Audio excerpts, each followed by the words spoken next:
안녕하십니까, 임재훈입니다. 임재훈의 논천하 오늘 방송에서는 지금 많이 이제 논란이 되고 있죠. 근로시간 단축, 그죠? 이 문제에 대해서 한번 말씀을 드려볼고자 합니다. 근로시간 단축 하면은 지금 이게 이런 게 나와 있습니다. 이 동아일보에 나와 있는 내용인데 말이죠.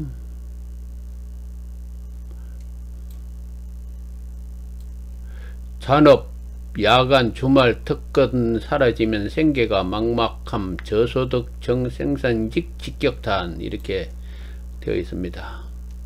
이제 이 현재 이 근로시간 단축이 우리 근로자들에게 저임금 노동자들에게 심각한 타격을 주고 있다, 이런 얘기가 되죠. 야간과 주말 특근으로 월 70만원씩 더 벌면서 5인 생계를 꾸려왔는데 주 50시간 근무로 소득이 크게 줄게 생겼습니다. 저임금으로 기본급은 좀 늘었지만 상여금은 오히려 줄어 한 달 220만원 정도 버는데 물가까지 많이 올라서 앞날이 막막합니다. 뭐 이런 내용이 이거 구구절절이 뭐 여러가지 문제점을 많이 이렇게 지금 나열하고 있죠. 많이 나열하고 있는데 어떻든 간에 이 근로시간 단축이 지금 사회에 문제가 되고 있는 거는 분명한 것 같습니다. 그런데 이 문제를 기본적으로 말이죠, 우리 사회가 가지고 있는 굉장히 중요한 사회적인 문제이고 모순인데, 우리 경제 시스템 자체를 말이죠, 과거 솔직히 말해서 이 근로시간 단축이라는 것이 과거 전두환 노태우 그 당시 그때만 하더라도, 노태우 대통령 시절만 한다 하더라도 이 근로시간이 상당히 엄격하게 적용된 것으로 알고 있습니다. 뭐 야간을 하면 야간 그 수당이 말이죠, 뭐 150% 또는 뭐 그 이상도 이래 부과가 되고, 철야하면은 막 한 이틀치 이상 이렇게 그 월급이 저거 되고, 일요일날 특근을 하면 또 엄청나게 이렇게 돈이 붙었었죠. 근데 이것이 제가 이제 그때 노태우 그 시절만 하더라도 제가 이제 이거 회사 생활을 했으니까 그 임금 시스템을 잘 알지요. 솔직히 뭐 특근도 하면은 제법 돈이 확확 붙어 들어왔습니다. 그런데 지금 요즘 제가 이 나이가 되어서 지금 현재 그 근로시간 문제를 이렇게 쭉 해보면은 뭐 특근도 뭐 일요일날 일을 한다 하더라도 그게 계산이 안 되고 그렇더라고요. 그래서 쉽게 얘기해서 무슨 얘기냐면은, 과거 노태우 그때 군부 독재 시절, 군부 독재는 아니죠, 뭐 노태우 대통령 같은 경우에는 정식으로 이제 선거를 통해서 대통령이 된 거니까 어떻든 그 상황보다도 굉장히 많이 악화되어 있는 것 같습니다, 그 근로 현장이. 그러나 어떻든 간에 지금 우리가 우리 지금 현재 우리 사회가 당면하고 있는 이 문제는, 이 근로시간 문제, 이것이 굉장히 근로자에게 어려운 불리한 상황이고, 사용자가 이 근로자를 일을 시키는 그 측면에서 굉장히 편리하게끔 구성되어 있다라는 것을 우리가 충분하게 알 수 있습니다. 다시 말해서 근로시간을 왜 단축을 해야 하는가라는 사회적인 문제가 대두된 것이 바로 그것 때문이죠. 시키는 자의 관점, 사용자의 관점에서 모든 이 근로 조건을 우리 사회가 만들어 왔기 때문에 이런 문제가 생기는 건데, 그렇다면 얘기를 합니다. 그럼 무슨 문제가 있나? 아무 문제 없다고 얘기할 사람들이 분명하게 있을 겁니다. 그리고 이러한 방향으로 우리 사회의 이거 노동풍토를 몰아봤던 사람은 분명히 이것이 옳다라고, 좋은 방향이라고 그들은 생각하고 밀어붙였을 것이고, 문제는 이것이 이제 심각한 사회적인 문제로 크게 이슈화 되기 전까지는 그들의 또 이익을 위해서라도 밀어붙였을 겁니다. 그죠? 문제가 발생, 차츰차츰 그 모순이 드러나고 있음에도 불구하고 그것을 자꾸 덮어왔겠죠. 그러나 어떻든 근로시간 이 문제가 굉장히 심각한 문제가 되고 있는 것은 쉽게 얘기하자면은 현대자동차 같은 경우만 간단하게 얘기 들어봅시다. 현대자동차 같은 경우만 하더라도 연봉이 1억이다 라는 얘기가 있습니다. 연봉이 1억이다는 얘기. 그런데 또 예를 든다면 과거 조선소 같은데 이렇게 근로자 모집하는 데를 보면은 한 달에 뭐 300, 400 뭐 이런 뭐 광고가 뜨기도 합니다. 근데 이것을 그걸 자세히 들여다보면은 그게 좀 뭐냐면은 그냥 회사에서 주야 장창 막 거기서 일에 파묻혀 있어야 돼요. 여유와 시간이라는 거는 전혀 없는 그런 것을 염두에 두고 연봉 1억이니 뭐니 그런 얘기를 한다라는 얘기죠. 월급 많이 받는다고. 그리고 그 연봉 1억 얼마를 받는다고 그러는 그 이면에는 저임금 노동자가 있지 않습니까? 우리나라에 저임금. 이게 고임금하고 저임금하고 이 격차가 엄청나게 난다라는 얘기입니다. 대기업에서 뭐 1억 가까운 연봉을 받는다. 그런 사람들 대부분 회사에 뭐 매여들어고 회사에 그 모든 것을 갖다 다 바쳐야 됩니다. 그런 시스템이죠. 우리의 그 근로 시스템이. 이것이 문제가 있다라는 얘기입니다. 이것이 문제가 있다라는 얘기. 이것이 문제가 사회적인 문제로 나타난 것이 양극화죠. 그죠? 양극화.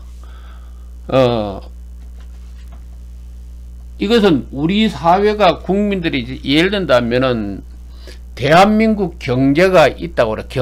대한민국 경제를 이 경제라고 그러는 커다란 덩어리가 있다고 그런다면은 이 경제적인 이것을 해결하기 위해서 국민들이 있잖아요. 그죠? 국민들이 5천만이라고 그러는 국민들이 있습니다. 이것은 국민들이 헤쳐나가야 될 경제적 과제가 있어요. 과제가 있는데 이것을 국민들이 이 5천만이 이 과제, 이 경제적인 과제를 골고루 나누어 가지고 이 문제를 해결하는 것이 아니고 특정한 사람들에게 몰아준다는 얘기죠. 5천만 중에서 예를 들면 1,000만에게 일감을 몰아준다는 얘기입니다. 이 사람들은 1,000만이라고 그러는 이 사람들은 하루에 24시간 같으면 몇입니까? 16시간을 매달린다는 얘기죠. 그러니까 눈만 뜨면은 여기 가서 일을 해야 된다는 얘기입니다. 일을 시키는 입장에서는 이 사람들이 여유를 가지고 내가 연봉 1억이든 1억이든 뭐 5천이든 5천 그 봉급을 주는데 여유롭게 그렇게 일을 하면서 그렇게 한가로운 일을 시키지는 않습니다. 죽을 판 살판 시킵니다. 죽을 판 살판 시켜가지고 돈을 1억을 법니다. 1억을 벌어요. 1년에. 자, 그러면은 소비를 누가 하는가 하면은 이 사람은 일만 하느라고 소비는 못해요. 한 번씩 회식 끌려나가가지고 이제 술은 마시겠죠. 술은.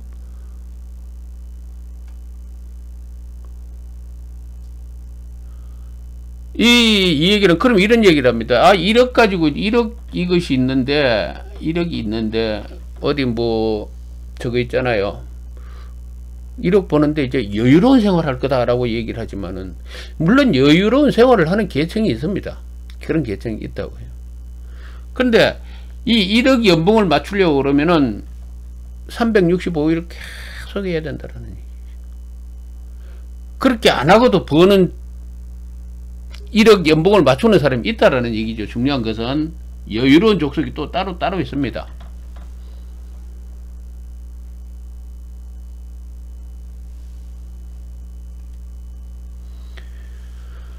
뭐 흔히 얘기해서 뭐 벌기 싫으면 뭐 연차든지 뭐든지 내가지고 뭐 어떻게 한다. 아, 잘리려고요? 예? 잘라뿌는데 뭐 그렇게 여유있게 그렇게 하면, 그렇게 일하려고 그러면 나가라고 그러는데요. 죽을 뻔 살 뻔 해야 돼요. 근데 1억 벌어가지고 이 1억이라는 소득을 누가 쓰는가 하면은, 이 사모님이 쓰죠. 그죠? 소비자. 자, 경제권은, 경제 활동은 이 사모님이 하고, 여기 이 남편 되는 분은 열심히 죽을 뻔 살 뻔 1억 회사에 하루 잠만 눈만 뜨면 나가가지고 일하고, 이 사모님만 경제 활동을 합니다. 여기는 이제 일하는 기계가 됐어요. 이게 우리나라의 현실의 비극이죠. 상징적인 비극이죠. 그죠?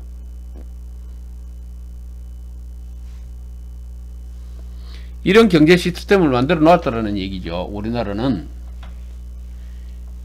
이것이 얼마나 잘못된 것인가 하라는 얘기죠. 물론 1억 연봉을 받으면 다행입니다. 그죠? 그런데 우리가 웬만한 그 공단에 가서 보면은, 여기 아까 이 동아일보 여기서 나왔잖아요. 그죠? 동아일보 여기 산업 주의 야간 특권 뭐 이런 거 그죠? 이런 거 야간 주말 야간 특권 이런 거, 이거 하시는 분들은 얼마 받냐면은 한 뭐 220 기본급 뭐 150 얼마 잡아놓고 야간 주말 특권 뭐 이래 잡아가지고 한 200 한 20 30 가져간다 이런단 말이죠. 이거 벌려고 철판살판 하루 8시간 잠자고 계속 일합니다. 가끔 한 번씩 쉬어요. 일요일마다 한 번씩 쉬는 날이 있습니다. 그러면 그게 뭐죠? 한 달에 한 2번 정도 쉬게 되겠죠.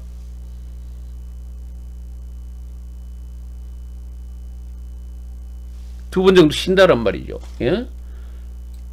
이렇게 한 달에 한 2번 정도 쉬어요. 쉬면은 이거 피곤해가지고 어디 무엇도 못합니다. 어디 가가지고 여유있게 뭐 어디 뭐 애들 데리고 가가지고 여유로운 가족 쇼핑 또는 뭐 소풍 그죠? 야외 놀러 가는 거 외식 이거 굉장히 힘들어요. 이거. 근데 이 문제가 무슨 문제일까라는 얘기입니다. 쉽게 이 문제는요, 우리나라의 노동 시스템, 다시 말해 우리 국가가 가지고 있는 그 시스템, 노동을 하는 그 시스템을 그렇게 짜서 이렇게 만드는 거예요. 시장경제라, 노동도 시장경제라, 시장의 그 어떤 그 선택에 의해서 이렇게 변화됐다라고 얘기하지만은, 이 노동 문제라고 그러는 것은 기본적으로 이 법률, 지금도 이제 근로 단축이라고 그러는 이 법률적인 문제가 들어가고 있지만은, 이 일을 시키는 방식을 법에 의해서 규정을 합니다. 기본 틀을 만든다라는 얘기죠. 이렇게. 이 기본 틀을 만드는데 이것이 교묘하게도 어떤 특정한 쪽에 유리하게끔 만들어지고 있다는 얘기죠. 유리하게끔. 자, 그렇게 왜 유리하게 만들었냐? 그들은 얘기합니다. 그렇게 해야 기업이 산다. 회사가 산다라는 얘기죠. 자, 그 방향으로 계속 쭉 가다 보니까 이제 지금 뭡니까? 국민이 못 살겠다. 이렇게 되거든요. 이 시스템이. 왜 국민은 못 살겠느냐? 가장 쉽게 얘기해서 양극화 현상이 나타나잖아요. 예? 사다리가 없다. 우리나라가 콘크리트 사회가 되어간다. 여유가 없어지는 나라가 되었다. 뭐 실업자는 넘치는 나라가 되었다. 아, 잘 사나? 부자로 잘 사는 사람은 잘 살아요.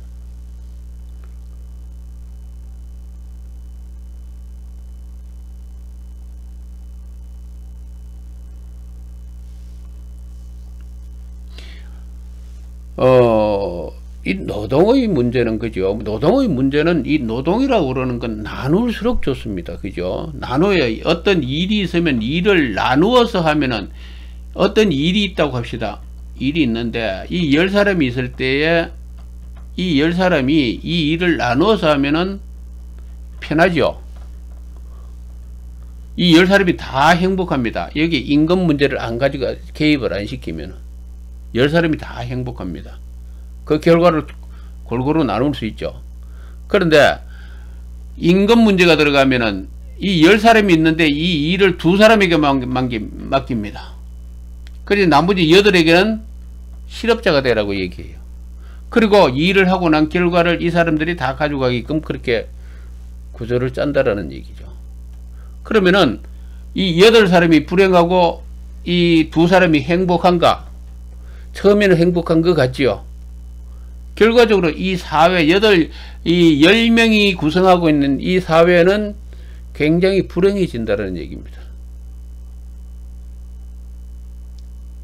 다시 말해서 8사람이 모든 임금을 가지면 이 소득의 양극화가 생기잖아요. 그죠? 소득의 양극화. 콘크리트화가 되잖아요. 예? 이 사람은 중요한 것은 그 일을 많이 해가지고 돈을 많이 벌어서 좋겠다. 처음에는 그렇게 생각했지만 장기적으로 갔을 때는 이 사람은 일에 지칩니다. 이 8사람은 놀잖아요. 놀기 때문에 이 사회가 굉장히 비효율적인 사회가 됩니다. 이 10명이 이 고르게 이 일에 대해서 소득을 가지고 가게 된다면은 이 10명이 가지고 가는 그 소득이 분배가 되어 있기 때문에 시장이 형성된다는 얘기죠. 시장. 서로가 자기가 가지고 있는 것을 서로 가지고 교환하면서 서로가 물품 거래가 가능합니다. 그런데 여기에 이 2사람만 일을 독점했을 때 뭐가 되죠? 돈은 많습니다. 이 8사람은 거지가 됩니다. 자, 거지가 되면은 거래가 안 돼요. 이 2사람은 일에 찌들려서 거래가 안 되고, 이 사람들은 돈이 없어서 시장이 형성 안 됩니다. 이 사회가 망하는 거죠. 그렇잖아요. 자, 이 이론에서 우리가 얻을 수 있는 것은 뭐냐면은, 물론 평균화, 공산주의와 같이 그렇게 완전히 일하고 그 분배, 배급하는 그런 그 시스템을 얘기하자는 거 아닙니다. 이 얘기에서 우리가 뭐를 얻을 수 있는가 하면은, 무슨 결론, 이치를 얻을 수 있는가? 그죠? 여기서 얻을 수 있는 이치가 뭔가 하면은, 가능하면 임금 격차는 가능하면 줄여야 한다. 물론 특수하게 특정한 분야가 있지 않습니다. 고도의 어떤 능력과 발군의 어떤 동기를 요구하는 그런 일이 있습니다. 거기에는 높은 임금이 주어져야 되겠죠. 그러나 일반적으로 평범하고 누구나 할 수 있는 그런 어떤 단순 그런 일에 관해서 이렇게 임금격차를 만들면 안 된다는 얘기죠. 이 임금격차를 만드는 요인 중에 가장 중요한 것은 바로 근로시간입니다. 근로시간이 굉장히 임금격차에 심각한 역할을 한다는 얘기죠. 다시 말해서 지금 동아일보에 여기 나와 있는 이 내용도 그거지 않습니까? 예? 여기에 월급을 갑자기 안 하니까 뭐 한 80만 원 월급이 줄었다 이런 얘기가 있어요. 그죠? 80만 원의 임금격차를 만들어 버린다는 얘기. 이 80만 원의 임금격차를 만들기 위해서 무엇을 하는가 하면은 잔업특근 임금 이거 쇠가 빠지게 이거 안 받아가면 한 150만 원 밖에 안 되고, 예? 이거 받아가면 얼마예요? 230만 원 받아간다는 얘기죠. 사실 따지고 보면 150만 원하고 230만 원 차이는 굉장히 납니다. 근데 이거를 위해 가지고 아까 얘기했지 그 2사람의 경우와 마찬가지로 이 사람은 일에 완전히 함몰되어야 되고, 이 80만원치 이 분량의 일은 이 사람이 독점했죠. 그러나 이것이 230만원을 받기 위해서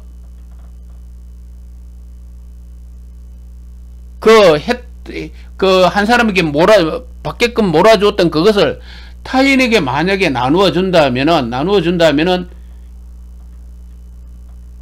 임금격차는 확 줄어들잖아요. 그죠? 그리고 실업자 문제가 해결이 되잖아요. 다시 말해서 놀고 있는 사람에게 80만 원이라고 그러는 일할 여유분이 생기지 않습니까? 그렇잖아요. 그래서 아까도 얘기했지만은 이 이 분배의 효과라고 그러는 것은 무엇을 만드느냐 하면 그 사회의 시장을 창출한다는 얘기입니다. 그죠? 시장을 창출하게 된다는 얘기입니다. 그러니까 자, 이론적으로 분명하게 이런 이론이 성립이 됩니다. 그죠? 이론이 성립이 되는데 이것은 현실하고 다르다라는 얘기를 하죠. 다르다라는 이 얘기를 하는 게 뭐냐면은 우리 사회가 가지고 있는 그 격차, 경쟁, 그죠? 그리고 아까 그 사용자가 편리하게끔 하는 그 노동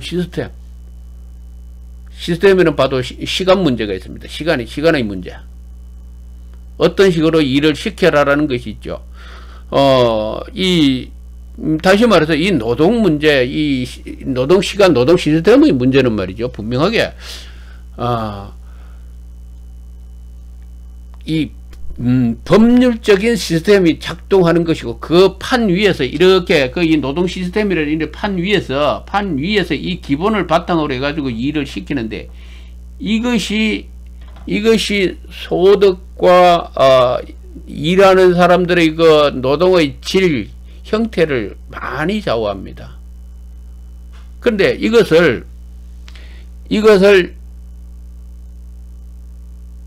시장에 맡겨야 된다. 자유경제의 그 어떤 이것을 정부가 관여해서 안 된다라고 얘기를 하는데 말이죠. 이것은 기본적으로 돈을 지불하면서 국민을 구속하는 거잖아요. 그죠? 이 국민이라고 그러는 것은, 다시 말해서 이 회사라고 그러는 것은, 일을 노동 시스템이라고 그러는 것은 국민의 그 기본권 자체를 구속한단 말이죠. 돈으로. 그리고 또 이 임금이 지불 안 되면 국민의 그 생계 문제와 연관이 되어 있잖아요. 이 교환, 노동과 이 임금의 지급이라고 그런 거는 국민의 그 생존권과 직접 연관이 된단 말이죠. 그럼에도 불구하고 이 임금이 국민을 구속한단 말이죠. 그래서 구속권이 있잖아요. 그죠? 제한을 한단 말이죠. 제한을 하는 도구가 뭐죠? 임금이 되잖아요. 그래서 이것은 기본적으로 국민의 기본권하고 국민의 삶의 질, 구속이라는 문제가 들어가기 때문에 사람의 인권적인 문제까지 들어간단 말이죠. 따라서 이 문제는 법률적인 문제고 또 정치적인 문제입니다. 그래서 반드시 이 문제, 이 시스템, 이 바탕을 구성하는 이 자체는 광의적으로 또 이 경제적으로 또는 철학적으로, 그죠? 이거는 굉장히 고려의 대상이 되고 신중하게 이 시스템을 짜야 된다는 얘기, 이 시스템을 짜야 된다는 얘기. 이걸 절대 무슨 얘기야? 나의 요지는 그겁니다. 시장에 단순히 맡겨가지고 방임할 대상이 아니라는 얘기죠. 아까도 얘기했지만은 이 임금 문제, 이 문제, 다시 말해서 이 근로 단축 문제라든지 이 노동 문제를 다루는 것 자체는 국민의 기본권과 그 권리, 또 뭐 의무, 근로의 의무가 있죠. 이것이 복합적으로 결합되어서 만들어져야 되는 거고, 또 장기적으로 봐가지고 이 문제가 과연 국가 경제의 발전에 도움이 되는 방향으로 그 시스템이 짜여져 있는가 라는 것을 고려를 해야 된다는 얘기죠. 쉽게 얘기해서 우리가 지금 근로 단축 문제를 얘기하지만 이 근로 단축 문제가 얘기되지 않았을 때에 우리가 추구했던 이 방향,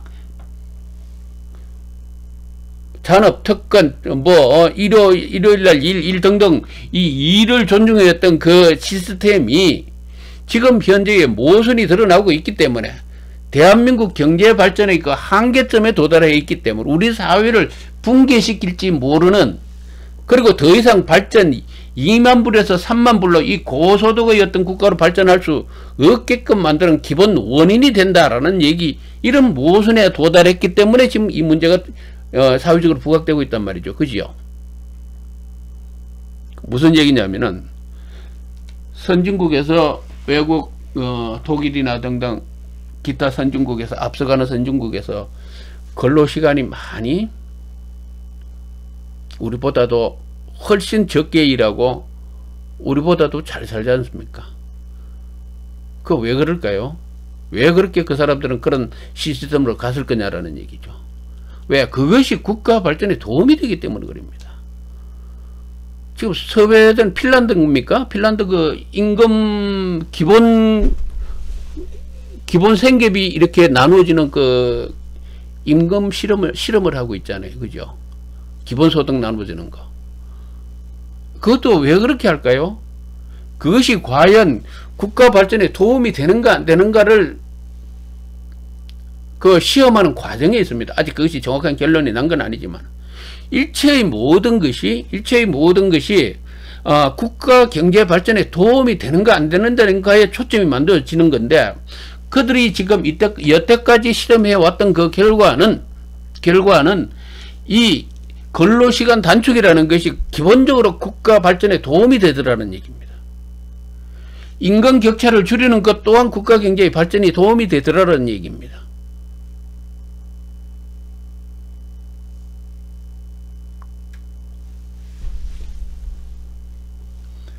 쉽게 얘기해서 이런 거죠.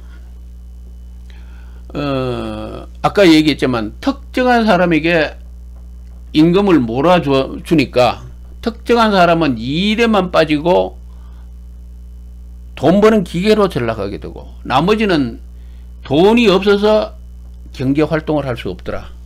그래서 그 사회가 기본적으로 뭐가 됩니까?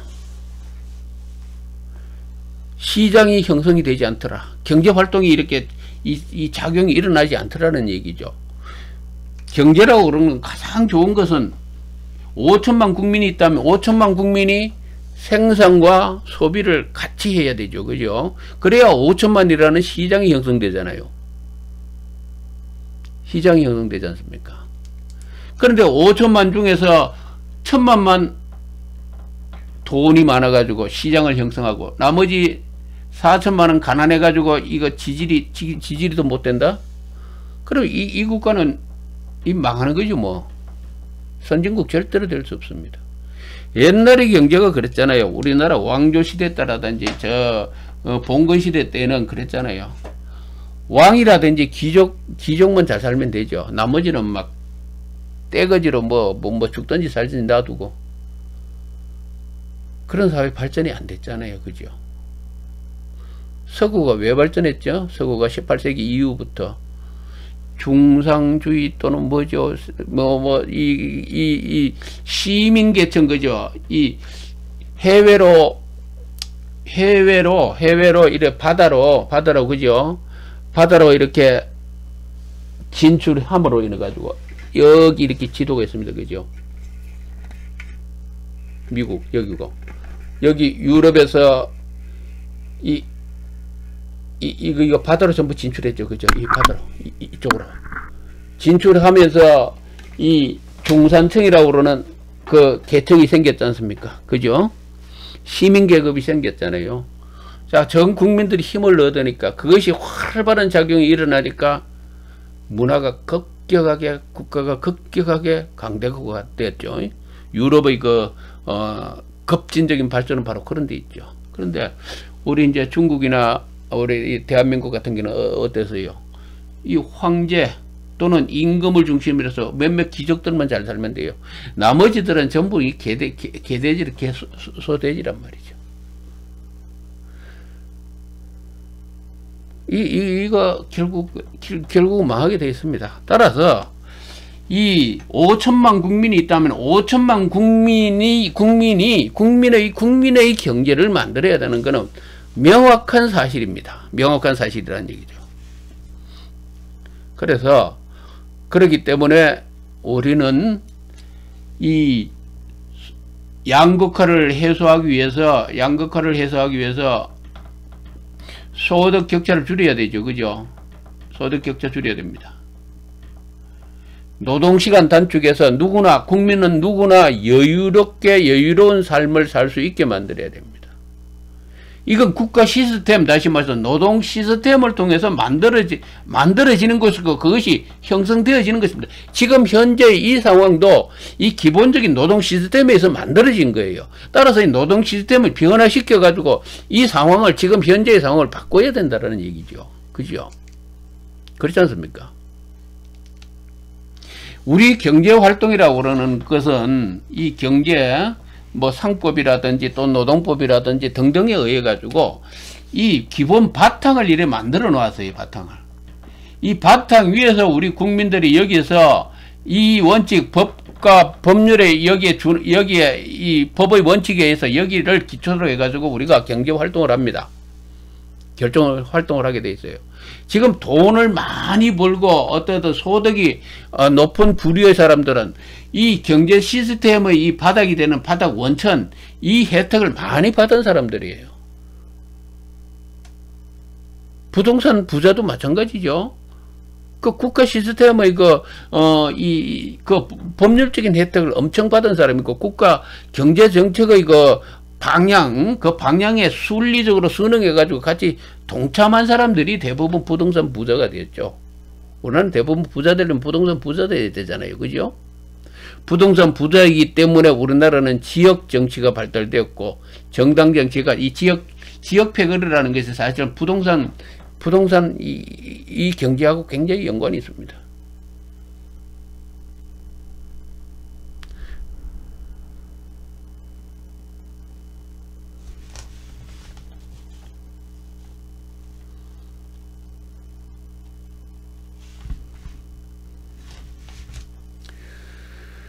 그렇기 때문에 우리가 이제 지금 얘기가 방향이 지금 이 얘기의 요지는, 지금 오늘 제가 하고자 하는 얘기의 요지는 이렇습니다. 지금 이 지금 동아일보 이 내용은 이 뭐냐면, 굉장히 지금 이 잔업 특가 이 점을 특권 일에 사라져가 생계가 막연해지고 이런 문제가 지금 발생하고 있다라고 하는데, 이 문제는 지금 많은 부정적인 그것이 있음에도 불구하고 이 문제는 반드시 돌파되어야 될 상황입니다. 다시 말해서 이 근로시간의 단축을 통해서 국민 누구나 쉽게 얘기해서 하루 8시간만 일을 하라. 8시간 일하고 나머지 8시간은 소비생활을 하라. 소비생활을 하라는 얘기죠. 예? 나머지 8시간 일을 하고 나머지 8시간 소비생활을 하라. 다시 말해서 생산과 소비를 국민 누구나 하라는 얘기. 이것을 국가 제도적으로 만들으라는 얘기입니다. 이것은 시장의 선택에 의해서 하게끔 놔둬야 된다라고 주장할 사람이 분명하게 있을 것입니다. 그래서 내가 얘기하는 것은, 이것이 경제 철학적인 관점에서 심각하게 고려돼서 이러한 시스템 자체가 장기적으로 국가의 발전이 되는가 안 되는가를 심각하게 고려해서 이것은 선택되어야 될 상황이지, 그것이 올바른 방향인지 나쁜 방향인지 시장에 의해서 선택이 되어져야 된다. 근데 시장에서 결정되어지는 건 아무것도 없습니다. 시장 경제라고 하지만 기본적으로 시장에서의 성장은 기본적으로 시장의 기본 법률이 되고 바탕이 되는 그것의 혜택자가, 그 혜택을 입은 자가 성자가 되는 거죠. 부자가 되는 거죠. 물론 창의적인 어떤 발전 아이디어를 가지고 뭡니까, 그것도 이 아이디어가 있다 하더라도 이 기본적인 이 상법이나 이 경제에 관한 법률의 확고한 보장을 받지 않고는 불가능하죠. 예를 들면 어떤 사람이 특허를 냈다. 이 특허 제대로 보장됩니까? 솔직히 말해서 이 회피 특허라는 게 있어가지고, 그죠? 회피 출원이라는 게 있어가지고 교묘하게 파고듭니다. 돈 없고 자본력 없으면 이 특허 아이디어 이 비법이 굉장히 힘들어요. 여기에 자본력이 작동합니다. 예? 그래서 대부분 중소기업이 개발하는 거 대기업한테 빼앗긴다고 그러잖아요. 자본주의가 법률에 있어서 압도적인데 어떻게 이깁니까? 그래서 예를 든다면은 중국 같은데 베이징에 그 과학 뭡니까 아이디어 벤처 그 모아놓고 국가가 정책적으로 밀어주고 있잖아요. 국가의 힘을 실어주고 있잖아요. 왜? 경제적인 이 법의 바탕, 이 법률 자체가 이것에 의해서 보장이 안 되면 누구도 승리할 수 없기 때문에 그런 거예요.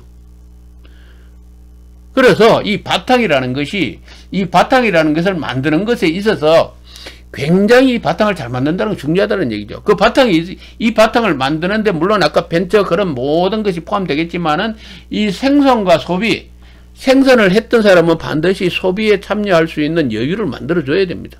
그것이 국가 시스템으로 보장이 되어야 돼요.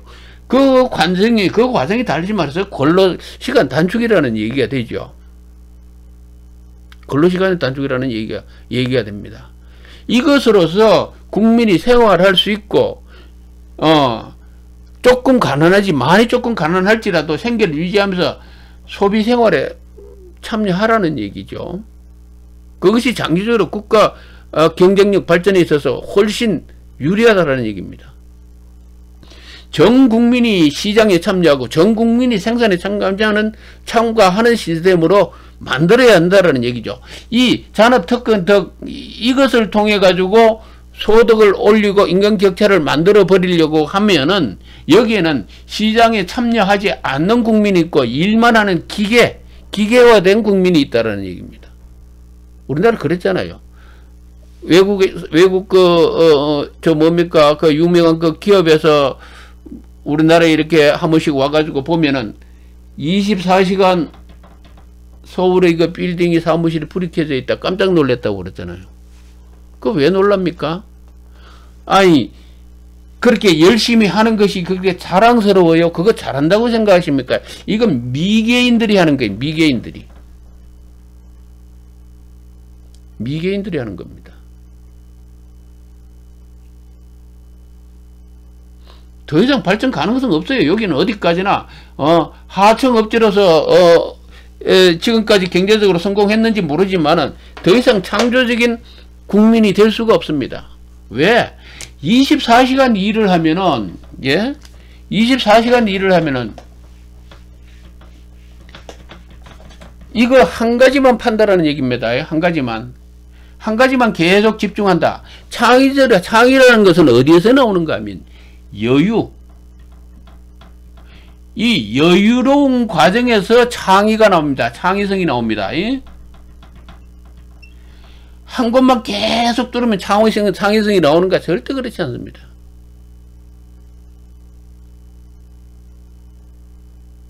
창의력이 나오지 않아요. 여유와 사색, 하늘을 바라볼 수 있는 그 여유로운 그것이 창의력을 만듭니다. 그것을 즐기지 않고 그것을 저가지 않는 민족은 절대 발전이 없습니다. 서양이 왜 저렇게 과학이 발전할 수 있었는가? 그 이유는 간단합니다. 기독교에서 이 5일이라고 그죠? 5일입니까? 6일입니까? 6일이다. 6일 일하고 1일 안식일이죠. 조용하게 경건하게 신 앞에서 자기를 되돌아본다. 이 여유의 문화. 그런데 우리 문화는 뭐죠? 이 안식일이라는 게 없잖아요. 5일 일하고 5일장 가가지고 열심히 일했습니다. 고추 뭐 해가지고 농사 지어가지고 가가지고 5일 그날은 분명히 쉬는 날 맞습니다. 그런데 그거 가가지고 뭐 했어요?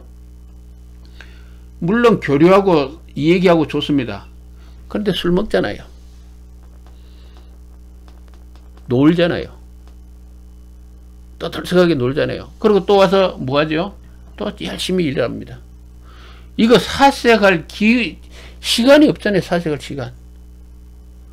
과학이라도 문화 발전 없어요. 이런 식으로 얘기하면, 이런 식으로, 그, 삶의 리듬을, 삶의 그 시스템을 이렇게 해버리면은.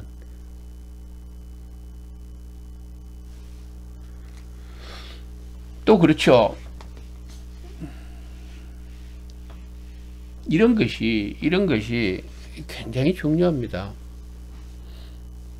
뭐 종교 문제에 있어서도 마찬가지죠. 종교에서 우리 이 동양 쪽에서 이건 뭡니까? 불경 이래 가지고 확 외우는 거잖아요. 외우고 막 이렇게 주문을 외우고 이런 거.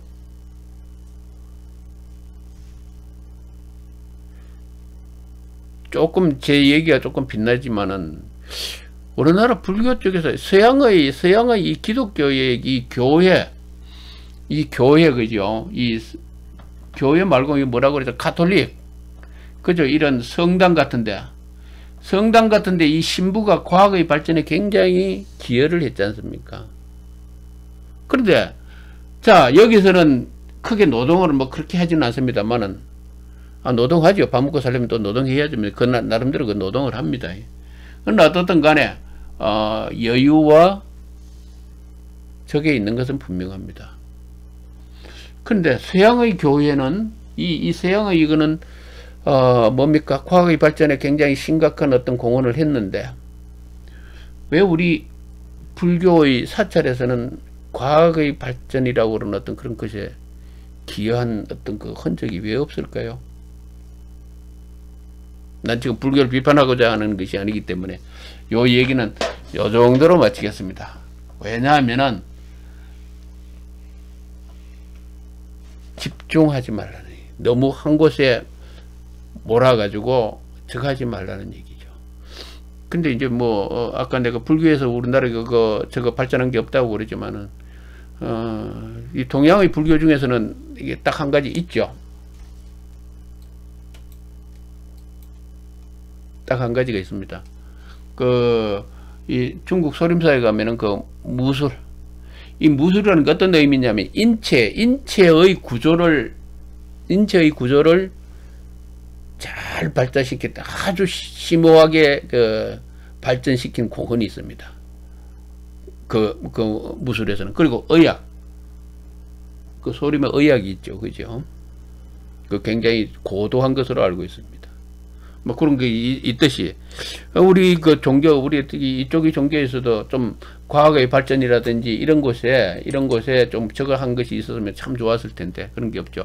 어떤 간에 내가 조금 방향이 어긋났습니다만 우리 경제 시스템을 짜는 데는요 반드시 필요한 것이 이 여유와 일과 여유를 반드시 국민에게 만들어주는 시스템이 필요합니다. 그리고 이 잔업특권 철야 이거 솔직히 말해서 없애야 됩니다. 이거 생산자와 경영자 일을 시키는 자리 입장에서 이 제도를 만들다 보니까 국민을 완전히 기계로 생각하는 거죠. 국민을 기계로 보면 안 된다라는 얘기죠.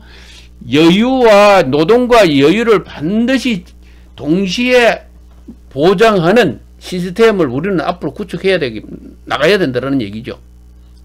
따라서 지금 현재 지금 문재인 정부가 다행히도 문재인 정부 들어서 근로 단축 이 문제를 심각한 과제로 들고 나왔는데 이 문제가 이 문제를 해결하는데 굉장히 장애가 많이 있는 것으로 알고 있습니다. 근데 이 문제를 하기 전에 이런 식으로 뭐 하지 말고 과거에 이 문제는 굉장히 심각한 중요한 과제거든요. 이 문제는 반드시 국가적으로 반드시 성취해야 될 목표입니다. 따라서 이 문제는 조금 듣기 싫겠지만은 박 대통령 때 집권을 해가지고 뭐 새마을 운동이라든지 등등 뭐 조국의 근대화 뭐 그러면서 그 과정을 이렇게 저거 하면서 이 국민 캠페인을 벌였지 않습니까? 그죠? 벌였듯이 이 근로 단축이 왜 필요한가를 국민들에게 홍보를 해야 돼요. 이거는 국민들이 참고 넘고 가야 될 반드시 넘어야 될 이 산과 같은 이런 존재란 말이죠. 이 반드시 넘어야 돼요. 이 문제는 넘고 우리 사회를 바꿔야 되는 과제라는 얘기죠. 이것이 뭐 임금 문제와 같이 지금 동아일보에 나오듯이 이런 문제로 좌절돼서 안 될 문제라는 얘기입니다. 그리고 이것이 절대로 시장에 의해서 맡겨져야 될 그런 상황도 아니라는 얘기죠. 예? 이것이 시장의 거기에서 맡게 될 상황이 아니라는 얘기입니다. 따라서 이것은 국민적인 계몽과 캠봉, 계몽이라고 그러면 조금 듣기 싫겠지만은 종합적으로 이 문제는 지속적으로 해결해야 될 문제입니다. 그래야 우리 사회의 문제가 해결됩니다. 이 저출산 문제라든지 모든 문제, 우리 사회의 양극화 문제라든지 또 어느 우파 쪽의 그 어떤 방송을 보면 우리나라가 헬조선이 아니고 우리나라 굉장히 잘 사는 나라라고 그러던데 그렇지 않지요. 헬조선 맞지요. 이 본인이 군에 제대하고 난 다음에 한 32여 년간 이 사람도 노동자 생활을 했던 사람입니다. 노동 현장을 너무나 잘 알고 있어요. 너무나 잘 알고 있습니다. 이 사람 평생 편하게 기득권층으로서 그렇게 살아온 사람이 아니기 때문에 우린 노동 현장을 너무나 잘 알고 있는 사람. 그 노동 현장의 그 폐해라든지 그 아주 좋지 못한 것 저렇게 느꼈기 때문에 제가 또 이 방송을 하고 있는 이유 중에 하나입니다. 반드시 개선되어야 합니다. 그러나 이 사용자 측의 입장, 다시 말해서 우리나라의 기득권층 잘 나가던 그 사람들의 입장에서 보면 우리나라를 굉장히 좋은 나라이죠. 이 5천만 중에서 말이죠. 잘 나가는 거 1천만 있다 합시다. 이 사람 중에서도 한 200만. 그 대한민국 완전 천국이죠.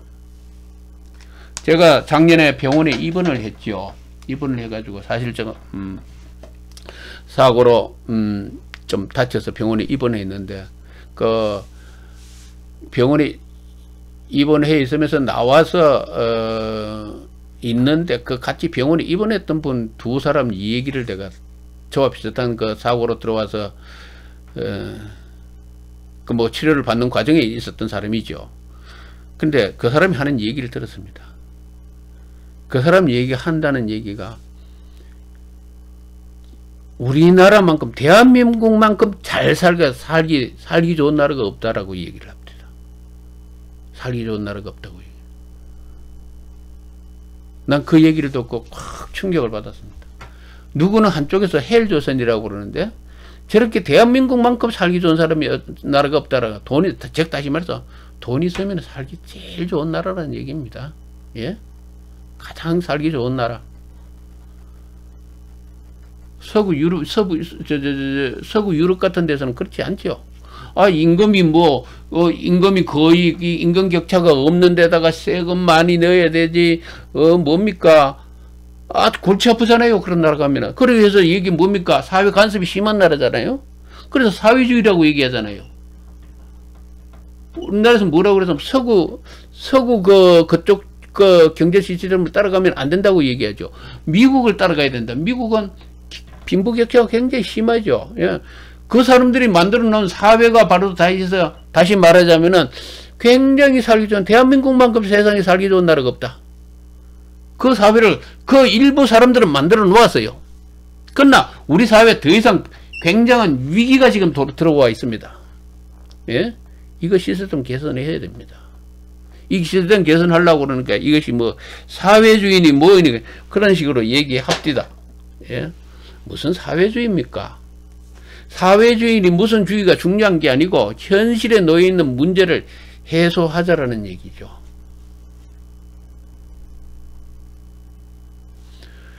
제가 오늘 방송이 조금 많이 길어졌는데 오늘은 이 방송을 이 정도로 하고 얘기가 길어지면 그렇지 않습니까?